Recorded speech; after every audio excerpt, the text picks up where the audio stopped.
What if I told you that the key to breaking any addiction lies not in willpower, but in the ancient wisdom of Stoic philosophers? Imagine being able to reprogram your mind in just 9 days, freeing yourself from the chains of habit that have held you back for so long. It sounds too good to be true, doesn't it? But here's the kicker. Neuroscience is now backing up what Stoics like Marcus Aurelius and Epictetus taught centuries ago. This isn't about white-knuckling your way through cravings or relying on sheer determination.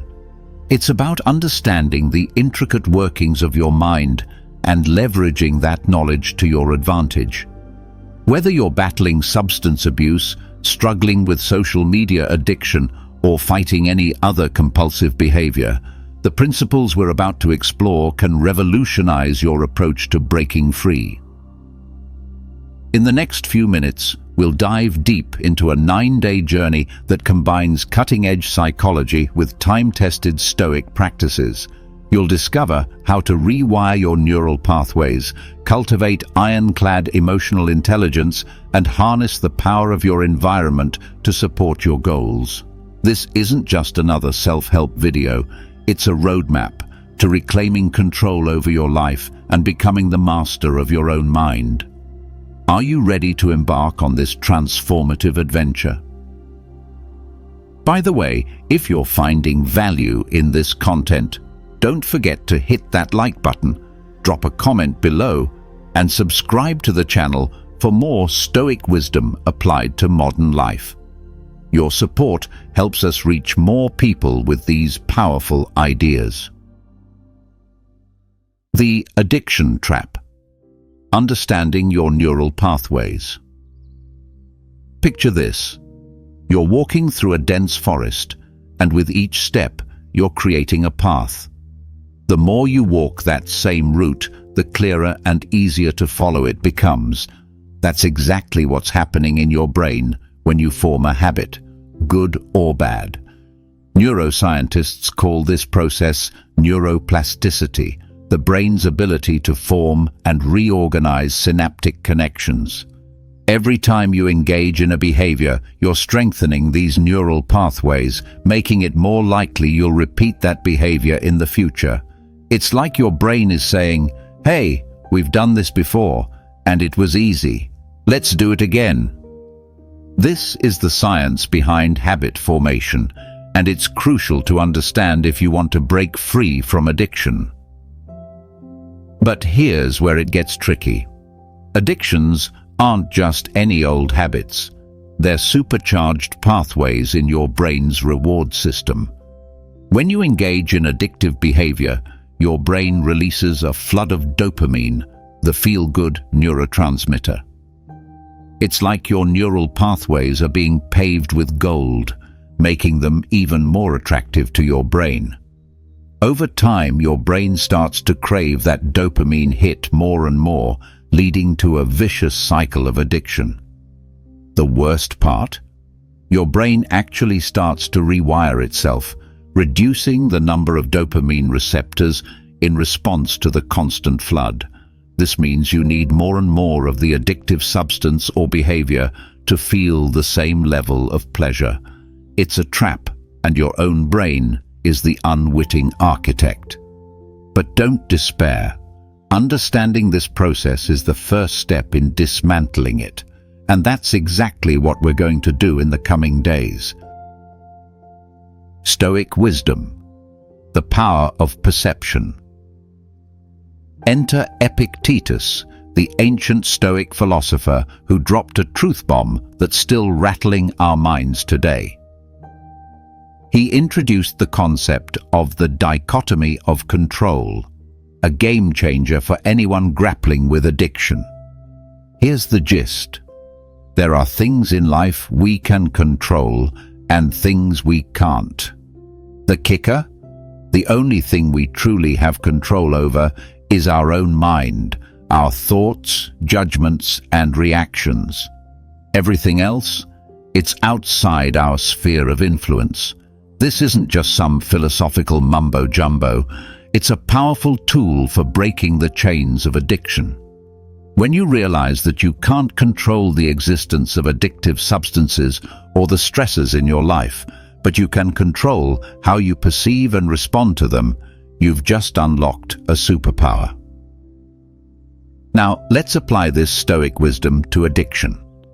Here's a mind-bending idea. What if addiction isn't a compulsion, but a choice? I know. It feels like a compulsion.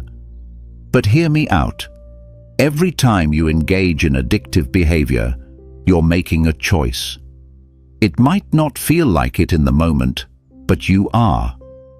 The craving, the urge, that's not in your control.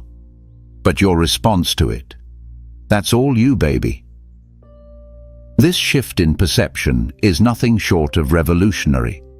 It moves you from a position of helplessness to one of power. You're no longer a victim of your addiction. You're the decision maker. This doesn't mean it's easy, far from it, but it does mean it's possible. By reframing addiction as a series of choices rather than an irresistible compulsion, you're taking the first step in reclaiming control over your life. And that, my friends, is where true freedom begins. Day 1. Awareness is the first step. Imagine you're a detective and your addiction is the culprit you're trying to catch. Your first move? Surveillance. That's what Day 1 is all about, becoming hyper-aware of your addiction patterns. We're going to employ some ninja-level mindfulness techniques to recognize your triggers. Here's the deal. Throughout the day, set random alarms on your phone. When they go off, pause and take a mental snapshot. What are you doing? How are you feeling? Are you craving your addiction? This practice sharpens your awareness like a samurai sword, cutting through the fog of habit and bringing your triggers into sharp focus. But we're not stopping there. It's time to channel your inner Hemingway and start journaling. Don't worry, we're not writing the next great American novel here. This is all about tracking your addiction patterns. Every time you feel the urge to engage in your addictive behavior, jot it down. What time is it? Where are you? What happened just before the urge hit? How strong is the craving on a scale of 1 to 10? This isn't just busy work. You're creating a treasure map of your addiction. By the end of the day, you'll have a clear picture of when, where, and why your cravings strike. This information is pure gold. It's like having the enemy's battle plans in your hands. And trust me, in this war against addiction, knowledge isn't just power. It's your secret weapon. So grab that journal and get ready to become the Sherlock Holmes of your own mind. The game, my friends, is afoot. Day 2. Cultivating emotional intelligence. Ever feel like your emotions are driving the addiction bus and you're just along for the ride? Time to take the wheel back. Day 2 is all about becoming the Sherlock Holmes of your emotional landscape. We're going to dig deep and identify the underlying emotions fueling your addiction. Maybe it's stress from work, loneliness on weekends, or anxiety about the future. Whatever it is, we're bringing it out of the shadows and into the light. Here's your mission. Every time you feel the urge to indulge in your addiction, pause and ask yourself, what am I really feeling right now? Don't judge, just observe. Are you bored, frustrated, scared? Write it down. This emotional detective work might feel uncomfortable at first, but stick with it. You're untangling the knots in your psyche, one emotion at a time. Now that we've identified these emotional troublemakers, it's time to break out the big guns, Stoic practices for emotional regulation. The ancient Stoics weren't just sitting around in togas philosophizing. They were developing practical tools for mastering their minds. One powerful technique is the premeditation of evils. Sounds grim, but bear with me. Each morning, imagine the challenges you might face that day, especially those that typically trigger your addiction. Visualize yourself handling these situations calmly and rationally, without resorting to your addictive behavior. This mental rehearsal primes your brain to respond more effectively when these situations actually arise. Another Stoic gem is the practice of negative visualization. Spend a few minutes each day imagining life without the things you value, including your addiction. This not only reduces your attachment to the addictive behavior, but also increases your gratitude for the positive aspects of your life. By cultivating this emotional intelligence, you're not just resisting addiction, you're building a fortress of mental resilience.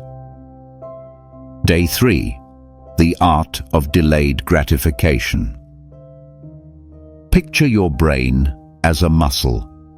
Just like you can strengthen your biceps with curls, you can beef up your prefrontal cortex, the part of your brain responsible for decision-making and impulse control.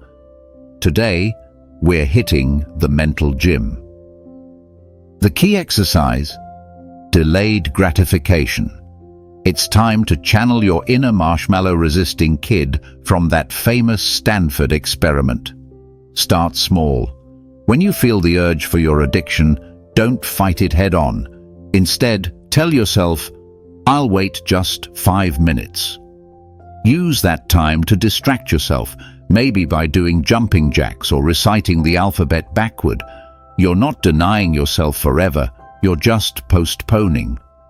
This simple act of delay strengthens your prefrontal cortex, giving it more power to override impulsive decisions in the future. Now, let's level up with the 5-minute rule. Here's how it works. Whenever you feel the urge to indulge in your addiction, commit to doing something productive for just 5 minutes instead. It could be cleaning your desk, reading a few pages of a book, or doing a quick meditation. Often you'll find that after those 5 minutes, the urge has passed or at least diminished. And even if it hasn't, you've just proven to yourself that you can resist, even if only for a short time. This rule is like a secret weapon against the instant gratification your addiction promises. It's teaching your brain that delayed rewards can be even more satisfying. Plus, you're racking up mini achievements throughout the day, boosting your confidence and self-esteem. Remember, every time you successfully delay gratification, you're not just avoiding your addiction, you're actively rewiring your brain for long-term success. You're becoming the master of your impulses, one 5-minute victory at a time. Day 4. Rewiring your reward system.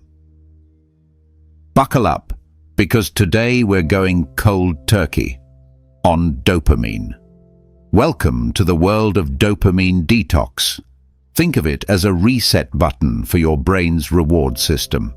For the next 24 hours, we're cutting out all unnecessary sources of dopamine hits. That means no social media, no junk food, no video games, and definitely no indulging in your addiction. Sounds tough.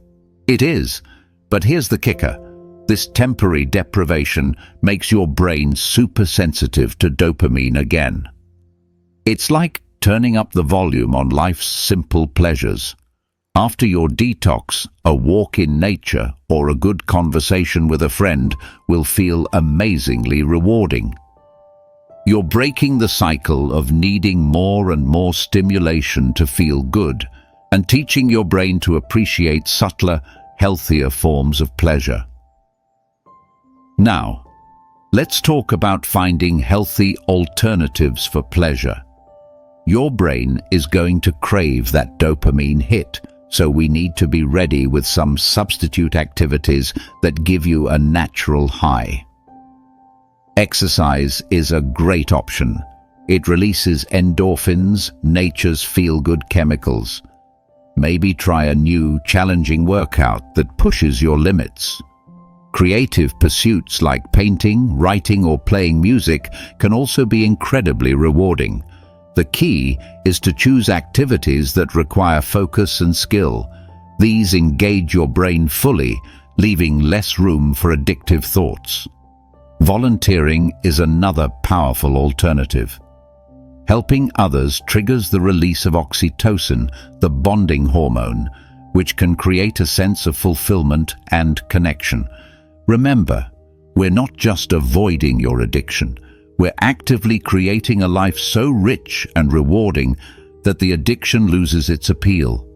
You're not giving something up. You're gaining a whole new world of healthy, sustainable pleasures. Day 5. Building a Stoic mindset. Ready to flex your philosophical muscles? Today, we're diving deep into the Stoic practice of negative visualization. It might sound like a downer, but trust me, it's a game changer. Here's how it works. Spend a few minutes each day imagining losing the things you value most. Your job, your home, your health, even your addiction. This isn't about wallowing in misery. It's about appreciating what you have right now. When you visualize life without your addiction, you're reminding yourself that you don't need it to be happy. You're also preparing yourself mentally for the challenges of quitting. By facing your fears in your mind, you're building resilience for the real-world struggle. It's like a mental vaccine against the hardships of recovery. Now, let's talk about developing resilience through adversity. The Stoics believed that obstacles are actually opportunities in disguise. Every craving, every moment of weakness is a chance to prove your strength. Start viewing your addiction as a worthy opponent, not an insurmountable enemy. When you resist a craving, don't just feel relieved. Feel proud. You're not just avoiding a negative, you're actively becoming stronger. Try this. Every time you successfully resist your addiction, do a physical gesture like pumping your fist or striking a power pose. It might feel silly, but it anchors that feeling of triumph in your body and mind. Remember, the Stoics taught that true happiness comes not from external circumstances, but from our own virtuous actions. By choosing to fight your addiction, you're not just breaking a habit, you're building character. You're becoming the hero of your own story, facing trials and emerging stronger. Embrace the struggle, for it is the forge in which your new addiction-free self is being created. Day 6. The power of environment. Ever heard the saying, "You are the average of the 5 people you spend the most time with"? Well, today we're taking that wisdom and cranking it up to 11. It's time to redesign your physical space to support your addiction-free life. Start by decluttering. Remove any objects that remind you of your addiction or trigger cravings. If you're quitting smoking, toss out all ashtrays and lighters. Battling a shopping addiction? Unsubscribe from those tempting email newsletters. Create a sanctuary that reflects the person you're becoming, not the one you're leaving behind. Add elements that promote calm and focus, maybe a small indoor plant, a diffuser with essential oils, or a dedicated meditation corner. Your environment should be a constant reminder of your commitment to change. Now, let's talk about your social circle. It's time to curate a support system that uplifts and inspires you.